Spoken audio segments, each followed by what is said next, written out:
All right, this is Don Davis from the Happy Lab. We're going to be talking about the third part of our lab today. We're going to evaluate evidence of construct validity.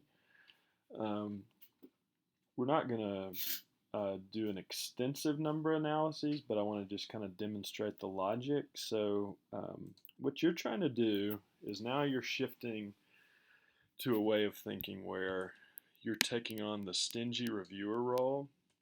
A lot of um, papers on scale development are generally kind of lax in terms of some of the analyses and relationships they present as evidence that a scale measures what it's supposed to.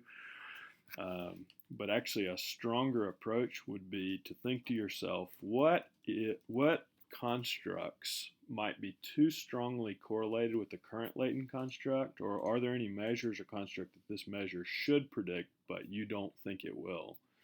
In other words, think of the strongest test or the strongest likelihood that the measure would fail to support a hypothesis. So I'll give you a couple of examples. So we have items like I listen attentively when I feel the sacred is speaking to me. I feel the sacred listens attentively when I speak. So someone might say, I don't actually think this measure is much different than just a measure of religious commitment. So I'll give you an example of what that might look like. So here's Worthington 2003. I often read books about my faith. I make financial contributions to my religious organization.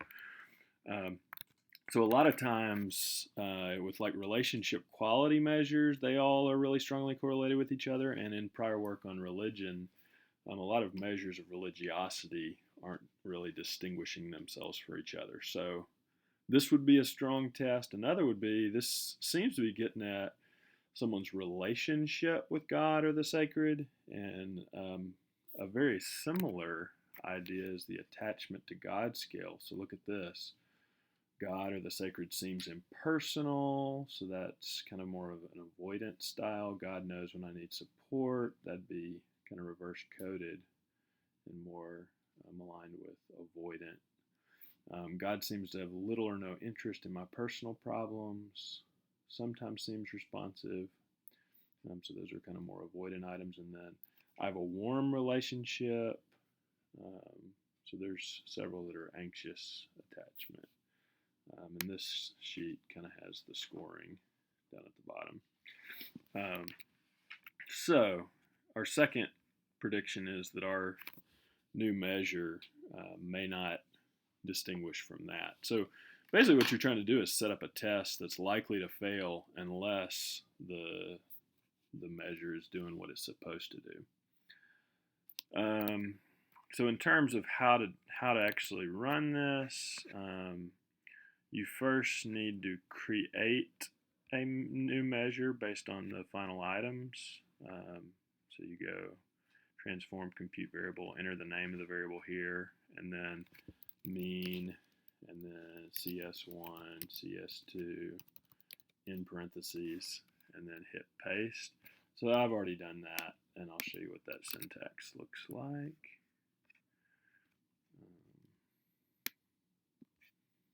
So that's right here.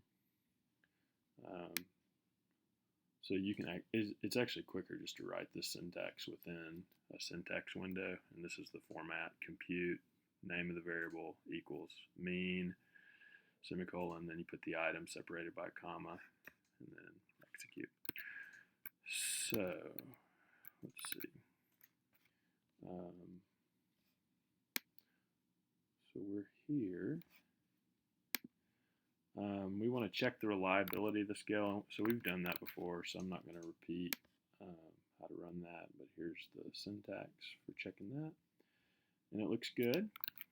You could also check the reliability on the other constructs, and you would report that in the paper, but we're just going to run the correlation. So how to do this: analyze, correlate, bivariate, analyze, correlate, bivariate. Then you select the scales that you want to bring over. So religious commitment, anxious and avoidant attachment to God, options, go ahead and get the means and standard deviations, and then hit paste. So I've already got this created.